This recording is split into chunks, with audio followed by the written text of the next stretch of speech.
Good morning बच्चों। आज अपन organic chemistry के रीअरेंजमेंट रिएक्शन के बारे में पढ़ेंगे। आपके ऑर्गेनिक केमिस्ट्री के अंदर सिर्फ 4 रीअरेंजमेंट रिएक्शन हैं जो एग्ज़ाम के अंदर बार बार रिपीट होती हैं। आपको याद करना ही करना है। सबसे पहले है आपके फ्रीज पुनर्विन्यास रिएक्शन। सेकेंड रिएक्शन जो है उसे बोलते हैं स्मिट रिएक्शन। और थर्ड जो रिएक्शन है वो है आपके हॉफमान ब्रोमाइड अभिक्रिया।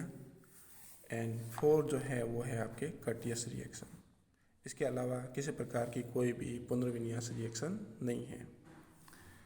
इन रिएक्शनों की जो मैकेनिज्म है वो आप एमएससी तक पढ़ो, सब में सेम ही है। बस एक को समझ लो, सब आप कर सकते हैं। लेकिन आपको चारों समझनी ज़रूरी है एक बार, ताकि आपकी प्रैक्टिस भी हो जाएगी। सबसे पहले देखो, अपन फ्रीज पुनर्विन्यास रिएक्शन ये आपके बुक में दे रखी होती है।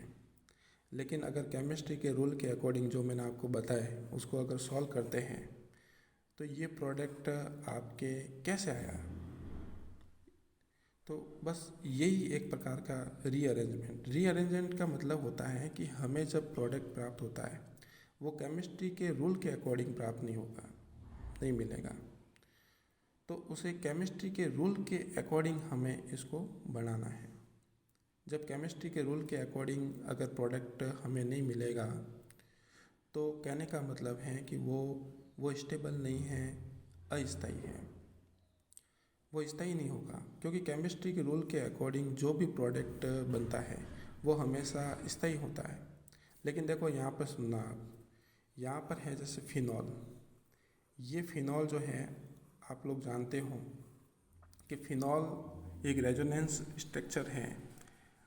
ये अल्कोहल जब इसके अंदर जुड़ता है तो इस जगह पर नेगेटिव, इस जगह पर भी नेगेटिव एक्स्ट्रा चार्ज होता है यहाँ पर। ये है आपके एसिटिल क्लोराइड। देखो नाम याद रखना बच्चों, ये नाम थोड़े कॉम्प्लिकेट हैं। एसिटिल क्यों पढ़ा है ये मैंने आप लोगों को बता रखा है। इल इसलिए है क्योंकि ये कार्बोनिल है। कार्बोनिल, ठीक है ना, ये आपको कोई नहीं समझाएगा। कार्बोनिल का होता है इल, ठीक है। और 2 कार्बन का होता है, अपन को पता है, एसिड। ये आप लोग जानते हो। तो एसिड प्लस इल, एसिटिल, और ये हो गया आपके क्लोराइड, ठीक है। वैसे एक प्रकार का जनरल नाम है ये, लेकिन फिर भी देखो इसमें IUPAC भी लग रहा है, इसमें कुछ रूट नाम भी हैं, जैसे कार्बोनिल एक रूट नाम है, एसिड एक सामान्य नाम है। तो तीनों नेमिनोकल्चर्स जो है, नामकरण पद्धति, नामकरण जो सिस्टम है, नेमिनोकल्चर सिस्टम है, उनको मिलाकर इसका नाम दिया गया है। क्योंकि स्पेशल अपन केमिस्ट्री के अकॉर्डिंग, IUPAC के अकॉर्डिंग अपन इसका नेमिनोकल्चर नहीं कर सकते हैं। अब देखो रिएक्शन देखते हैं। अगर अपन रिएक्शन देखते हैं तो यहाँ पर आपको पता है ये दोनों मिलकर देखो ये प्रोडक्ट बनाया। अब कैसे बनाया, ठीक है। अगर हम यहाँ पर देखें ये मॉलिक्यूल्स आपस में रिएक्ट करके ये बनाता है, तो देखो हमने तो ये पढ़ा है यहाँ पर कि अगर ये माइनस है और ये है प्लस।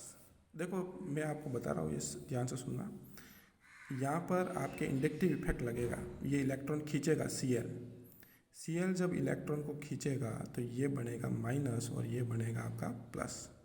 कार्बन प्लस बना, जिसको अपन बोलते हैं कार्बोकैटायन। कैटायन का मतलब होता है धन आयन। आपको पता है कि ये बेंजीन है, ये रेजोनेंस स्ट्रक्चर है, तो यहाँ पर होता है माइनस। इस यहाँ पर ऑर्थो पर और पैरा पर एक्स्ट्रा इलेक्ट्रॉन है, तो ये इलेक्ट्रॉन देगा इसको, क्योंकि इसका इलेक्ट्रॉन ले लिया इसने। तो देखो बेटा आप ध्यान रखना कि जब इसने इलेक्ट्रॉन इसको दिया तो ये कार्बन तो इस ऑर्थो पर जुड़ेगा यहाँ पर, लेकिन देखो हमने तो यहाँ जोड़ा। क्यों जोड़ा, क्योंकि देखो बेटा यहाँ पर है आपके, यहाँ पर इलेक्ट्रॉन्स नहीं है, ये एक रिएजेंट है। मैंने आपको बताया है ये रिएजेंट है, रिएक्शन को करवाने वाला रिएजेंट जैसे एजेंट होता है ना वो। तो ये Cl इसने लिया है तो कुछ सेकेंडों के लिए इसने इसको पकड़ के रखा, 3 Cl और 1 Cl कितने हो गए, 4 Cl, तो ये हो गया माइनस।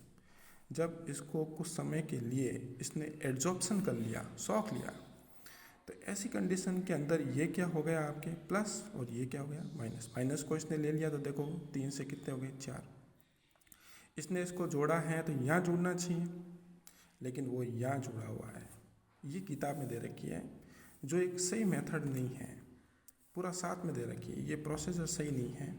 ठीक है, अपन आगे की क्लास के जो MSc है, BSc है, उसके अकॉर्डिंग अगर अपन पढ़ेंगे तो ये सही मेथड स्टेप है। ये RBSc के अकॉर्डिंग थोड़ा सही नहीं है, NCERT में ये सही दे रखा है। ठीक है, ये आपको यहाँ समझ में नहीं आएगा, तो इसके लिए मैंने देखो NCERT बुक की रिएक्शन के अकॉर्डिंग मैंने इसको सॉल्व किया। ये देखो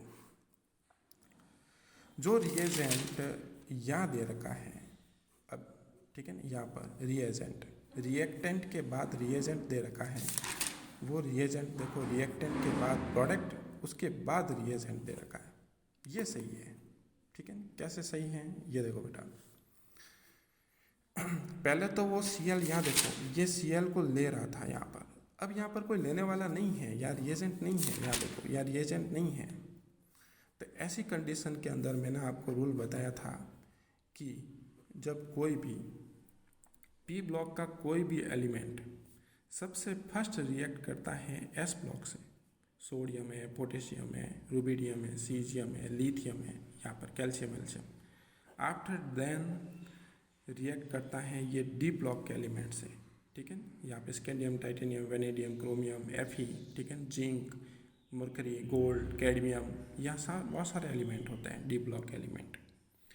उसके बाद तो फर्स्ट या सेकेंड से रिएक्ट करते हैं अगर है तो, अगर ये भी नहीं है तो जाकर ये हाइड्रोजन से रिएक्ट करता है। अब देखो बेटा यहाँ पे P ब्लॉक के अंदर कौन आता है, आपको पता है Cl आता है। ये देखो Cl जो है वो रिएक्ट करेगा किसके साथ, S ब्लॉक। S ब्लॉक का कोई भी एलिमेंट यहाँ दिख रहा है क्या, सोडियम, पोटेशियम, लिथियम, इथियम, कोई कैल्शियम, एल्शियम, बेरिलियम कोई दिख रहा है क्या, नहीं दिख रहा है। D ब्लॉक का दिख रहा है यहाँ पर, नहीं दिख रहा है, कोई भी मेटल नहीं है यहाँ पर कुल मिलाकर। तो थर्ड जो रूल है वो है हाइड्रोजन, तो ये डायरेक्ट हाइड्रोजन से, आपको पता है कि हाइड्रोजन हमेशा ये रिमूव करता है। ठीक है, मैं मैकेनिज्म बताऊंगा आपको। तो ये डायरेक्ट यहाँ से रिएक्ट करेगा। ठीक है, कब रिएक्ट करेगा, जब यहाँ पर एल्यूमिनियम क्लोराइड नहीं हो, इसको लेने वाला कोई नहीं हो। तो देखो ये HCl बना दिया इसने, NCERT के अकॉर्डिंग है ये। ठीक है, और ये सही है। अब देखो आपको पता है कि जब कोई भी, ये देखो ये Cl जो है हायर इलेक्ट्रोनेगेटिविटी रखने वाला एक एलिमेंट है, ये प्लस बनेगा, ये Cl माइनस बनेगा, ये टूटेगा तो ये प्लस होगा और ऑक्सीजन माइनस होगा। तो फिर ये प्लस किससे जुड़ेगा, माइनस से। ये देखो ये बन गया प्रोडक्ट, इसे बोलते हैं फेनिल एसीटेट। ठीक है, फेनिल एसीटेट बन तो गया, लेकिन देखो ध्यान से सुनना, मैंने आपको बताया था कि ये कार्बन है, इसके साथ में देखो ऑक्सीजन, देखो इलेक्ट्रॉन गिनते हैं अपन, 1 2 3 4 5 6 7 और 8, एक बॉन्ड में 2 इलेक्ट्रॉन होते हैं, तो 4 तो यही हो गए यहाँ पर, 5 6 7 8, यहाँ 8 इलेक्ट्रॉन है। ठीक है, अब देखो ध्यान से सुनना, यहाँ पर रेजोनेंस स्ट्रक्चर हो रहा है। रेजोनेंस है मतलब ये भी इलेक्ट्रॉन खींचेगा, और आपको पता है कि जब इसने इलेक्ट्रॉन को दिया तो यहाँ पर हमेशा डबल बॉन्ड होता है, यहाँ डबल बॉन्ड है बेटा। मैंने आपको बताया था कि बेंजीन से कोई भी मॉलिक्यूल जुड़ता है तो वहाँ हमेशा डबल बॉन्ड रहता है, वो भी फर्स्ट सेकेंड, बाकी नहीं, यहाँ पर कहीं भी जुड़े तो वो नहीं रहेगा। तो देखो ये भी इलेक्ट्रॉन खींच रहे हैं और ये भी इलेक्ट्रॉन खींच रहे हैं। अब देख लो यहाँ डबल बॉन्ड है हिसाब से देखें तो ऐसी कंडीशन के अंदर ये वापस टूटेगा, ये खींचेगा इलेक्ट्रॉन, तो ये हो गया माइनस और ये हो गया आपका प्लस, क्योंकि यहाँ डबल बॉन्ड है, या रेजोनेंस जो होता है उसमें इलेक्ट्रॉन खींचने की जो क्षमता होती है, कैपेसिटी, वो ज़्यादा होती है दूसरे मॉलिक्यूल्स के कंपेयर में। तो ऐसी कंडीशन में जब अपन थोड़ा भी एनर्जी देंगे तो यहाँ से ये टूट जाएगा और इलेक्ट्रॉन जाएगा रेजोनेंस की तरफ। ये रेजोनेंस, ये देखो ये रेजोनेंस, ये माइनस और ये प्लस। अब आपको पता है कि बेंजीन के ऊपर यहाँ माइनस, यहाँ माइनस, यहाँ माइनस होता है, तो ये या तो इधर जुड़ेगा, जहाँ जुड़ता है वहाँ से क्या निकलता है, हाइड्रोजन। अगर ये यहाँ जुड़ता है तो देखो, अगर ये यहाँ जोड़ते हैं तो ये देखो ये प्रोडक्ट, और यहाँ से जब जुड़ा तो यहाँ पर क्या है, हाइड्रोजन, वो हाइड्रोजन यहाँ अटैक किया, ये देखो, तो ये बना आपके ऑर्थो हाइड्रोक्सी एसिटोफिनॉल। और अगर यहाँ जुड़ा तो यहाँ से हाइड्रोजन निकल के यहाँ जुड़ जाएगा, तो ये बना। तो ये ज़्यादा स्टेबल होता है, ये ज़्यादा स्थायी होता है, ये कम स्थायी है, क्योंकि यहाँ पर जो आपके द्विध्रुव गुण है वो क्या है, 0। इधर भी इलेक्ट्रॉन खींचते हैं और इधर भी इलेक्ट्रॉन खींच रहा है, तो यहाँ पर जो द्विध्रुव गुण को इस तरह से दर्शाते हैं, तो ये 0 हो जाएगा, म्यू बराबर 0 dy।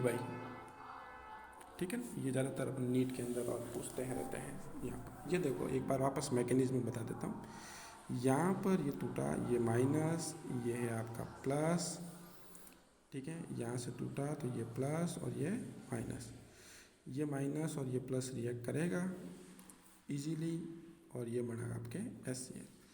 फिर यहाँ जुड़ा, ये अस्थायी है, ठीक है, रेजोनेंस यहाँ पर है, तो ये इलेक्ट्रॉन सारे इधर जाएंगे, या माइनस और यहाँ प्लस। प्लस है तो यह स्थायी है तो टूटेगा, ये प्लस या तो यहाँ जुड़ेगा क्योंकि ये माइनस है, मैंने अभी बताया यहाँ पर minus minus minus minus minus, या तो इधर जुड़ेगा या इधर जुड़ेगा। अगर यहाँ जुड़ा तो ये बनेगा, और अगर यहाँ जुड़ा तो ये बनेगा। समझ में आया आपको? तो इस तरह से ये सारा का सारा आपके होता है। समझ में आया आपको? ये देखो, तो इस तरह से ये सारा का सारा प्रोडक्ट होता है। तो ये रिएक्शन पढ़ो, फिर मैं आपको वापस एक वीडियो भेजता हूँ जिसके अंदर मैं आपको सिमिट रिएक्शन के बारे में पढ़ाता हूँ।